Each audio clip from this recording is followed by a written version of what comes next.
सौम्या के शादी हुए अभी सिर्फ 4 महीने ही हुए थे। 4 महीने पहले उसकी शादी हुई थी। उसके पति और उसका ससुर नौकरी करते थे, इसलिए वो लोग पूरे दिन घर पे नहीं रहते थे। वो लोग सुबह चले जाते थे और शाम को आते थे। सौम्या अपनी सास के साथ घर पे रहती थी। बहू, तुम्हारे पिताजी ने तुम्हारी शादी में टीवी देने का वादा किया था और अब 4 महीने होने के बाद आज उन्होंने फ़ोन किया था कि वो जो टीवी देने का उन्होंने वादा किया था आज वो पूरा करेंगे। पर माँ जी, पिताजी ने तो पिछले महीने ही फ्रीज दिया था। अब फिर से वो टीवी देंगे? कहाँ से लाएंगे पिताजी इतने पैसे?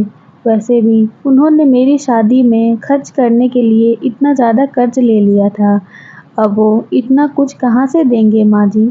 मैंने भी उनसे यही कहा कि वो अब इतनी पुरानी बातों को भूल जाएं, पर उन्होंने मुझसे कहा कि उन्होंने जो वादा किया है वो पूरा करेंगे। लगता है तुम्हारे पिताजी तुमसे बहुत ज़्यादा प्यार करते हैं।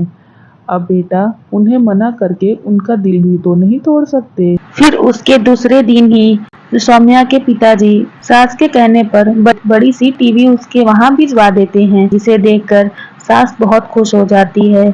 एक दिन सास बैठकर टीवी देख रही होती है, तभी सौम्या वहां पर आती है और उनसे कहती है, माँ जी, मैं आपका खाना लगा दूँ? अरे बहू, बेटा अभी मेरा फेवरेट सीरियल आ रहा है। अभी मैं सीरियल देखने के बाद ही खाना खाऊंगी। तुम्हें खाना है तो तुम जाकर खा लो। ऐसे बहू, तुम तो अपनी फ्रेंड से मिलने जाने वाली थी, तो कब जा रही हो? हाँ माँ जी, मैं जाने वाली तो थी, पर इन्होंने कहा कि हमारे घर की गाड़ी अभी सर्विसिंग पे गई हुई है, तो जब वो आ जाएगी तब मैं चली जाऊंगी। इन्होंने मुझे टैक्सी से जाने से मना किया है। अच्छा अच्छा, हाँ सही कहा, मैं तो तुम्हें बताना भूल ही गई थी। अरे, अब तुम जाना तभी जब हमारे घर में नई कार आ जाएगी। ये क्या कह रही है माँ जी? नई कार? क्या हमारे घर नई कार आने वाली है क्या? इन्होंने तो मुझे ऐसा कुछ भी नहीं बताया। हाँ बहू, उसने तुम्हें नहीं बताया होगा क्योंकि उसे खुद भी नहीं पता है। ये कार तो तुम्हारे पिताजी हमें दे रहे हैं, उन्होंने जो शादी में वादा किया था। क्या पिताजी कार देने वाले हैं? ये आप कैसी बात कर रही हैं माँ जी? इस बारे में तो मेरी पिताजी से कोई बात भी नहीं हुई है। उन्होंने तो ऐसा कुछ भी नहीं कहा। वैसे भी इतनी महंगी कार वो कहाँ से देंगे? बहू, तुम तो ऐसे बोल रही हो जैसे मैंने तुम्हारे पिताजी से मांगा है। ना जाने पिताजी ऐसा क्यों कर रहे हैं। अभी मेरी शादी में इतना कर्ज लिए थे, पता नहीं वो कर्ज भी चुका पाए होंगे या नहीं। ऊपर से सासू माँ की तो डिमांड ही खत्म नहीं हो रही है। कार तो बहुत महंगी आती है, कहाँ से लाएंगे पिताजी इतने पैसे? मुझे तो कुछ समझ में नहीं आ रहा है। पिताजी आखिर ऐसा कर क्यों रहे हैं? मुझे पिताजी से इस बारे में बात करनी होगी, पर मैं फ़ोन पे ये बात नहीं कर सकती। मुझे मुझे घर जाकर पिताजी से बात करनी होगी। माँ जी, मैं कुछ दिनों के लिए अपने मायके जाना चाहती हूँ। मेरा बहुत मन हो रहा था पिताजी से मिलने का, तो मैं क्या कुछ दिनों के लिए चली जाऊँ? हाँ हाँ बहू, चली जाओ अपने मायके, जाकर मिल आओ अपने पिताजी से। वैसे भी काफ़ी दिन हो गए तुम्हें। और हाँ बेटा, मायके से आते समय अपने मायके से खाली हाथ मत लौटना। कहा जाता है कि बेटियां जब अपने मायके से ससुराल खाली हाथ आती हैं तो उसे शुभ नहीं माना जाता। कुछ न कुछ महंगा उपहार लेकर ही आया जाता है। तुम समझ रही हो ना बेटा? हे भगवान, मेरी सास तो बहुत लालची हो गई हैं। इनका तो लालच ही पूरा नहीं हो पा रहा है। इनकी तो डिमांड ही बढ़ती जा रही है। अब तो मुझे ही कुछ करना होगा। उसके बाद सौम्या अपने मायके चली जाती है और वहां जाकर वो अपने पिता से कार के बारे में बात करती है, तो उसके पिता उससे कहते हैं, ये तुम क्या कह रही हो बेटा? मैंने तो ऐसा तुम्हारी सास से कुछ भी नहीं कहा और ना ही मैंने ऐसा कोई वादा किया है। मैं तो कार के बारे में मुझे पता भी नहीं है। ना जाने तुम्हारी सास तुमसे ऐसा क्यों बोल रही है। अच्छा, तो ये सासू माँ की चाल थी। वो मुझसे झूठ बोल रही थी। अब वो मेरे पिताजी से कार लेना चाहती हैं, इसलिए वो ये सब कुछ बोल रही थीं। अब बहुत हुआ। अब मुझे अपनी लालची सास को कुछ न कुछ सबक तो सिखाना ही होगा। फिर 2 दिन अपने मायके रहने के बाद ठीक है पिताजी, अब मैं अपने ससुराल जा रही हूँ। इनका भी फ़ोन आया था। इन्होंने कहा कि माँ को काम करने में काफ़ी तकलीफ़ हो रही है, तो मैं आज अपने ससुराल जा रही हूँ। और पिताजी, आप अपना ध्यान रखिएगा, टाइम पर खाना खाते रहिएगा। मैं फिर आऊँगी आपसे मिलने। हाँ हाँ बिटिया, मैं अपना ध्यान रखूंगा और तू भी अपना ध्यान रखना। बेटा, तुम्हारी सास कार के बारे में कुछ कहेगी तो नहीं? अगर ऐसी कोई बात है तो मैं कुछ भी करके तुम्हारी सास को कार दे दूंगा कि वो तुम्हें किसी बात को लेकर परेशान ना करे। नहीं नहीं पिताजी, ऐसी कोई बात नहीं है। माँ जी मुझे कुछ भी नहीं कहेंगी। वैसे भी मैंने आपके घर से 2 बहुत ही कीमती उपहार ले लिया है, जिसे देखकर सासू माँ काफ़ी खुश हो जाएंगी। आप बिल्कुल चिंता मत करिए, ऐसा कुछ भी नहीं होगा और आप अपना ख्याल रखिएगा। सौम्या की बात सुनकर उसके पिताजी सोच में पड़ जाते हैं। फिर सौम्या अपने पिताजी के पैर छूकर उनसे गले मिलकर अपने ससुराल चली जाती है, जिसे देखकर अरे बहू, तुम आ गई। ये बताओ, तुम अपने मायके से क्या लेकर आई हो? क्या उपहार दिया है तुम्हारे पिताजी ने तुम्हें? जी माँ जी, मैं अपने पिताजी के घर से बहुत ही कीमती उपहार लेकर आई हूँ। अरे वाह बहू, ये तो बड़ी अच्छी बात है। क्या वो कीमती उपहार मैं खाने के बाद दिखाऊं? खाने के वक्त? पर वो क्यों बहू, अभी क्यों नहीं दिखा सकती? माँ जी, वो क्या है ना, पिताजी को एक पंडित जी ने बताया है। उन्होंने कहा है कि अगर उस मुहूर्त पे उस कीमती उपहार को खोला जाए तो ही शुभ होता है, वरना कुछ अनर्थ भी हो सकता है।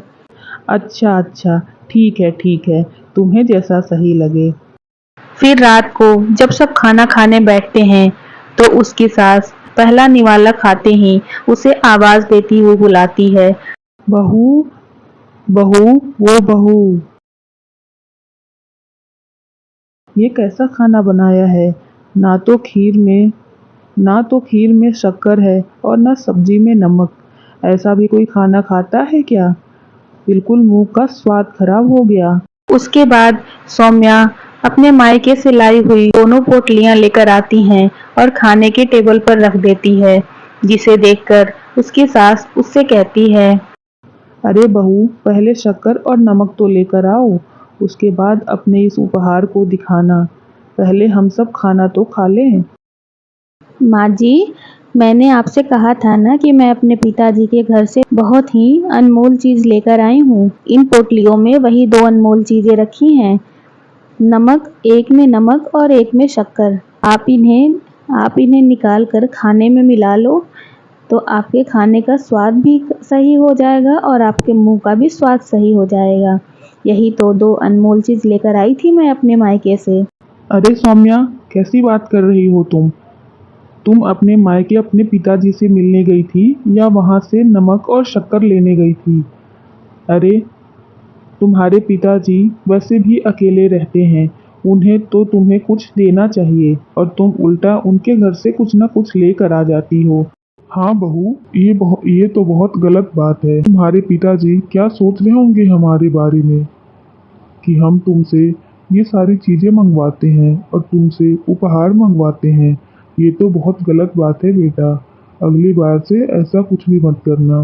तो क्या तुम्हारी सास तुम्हें हर बार अपने मायके से उपहार लाने को बोलती है और तुम्हारे पिताजी से कहकर महंगे महंगे तोहफे मंगवाती है?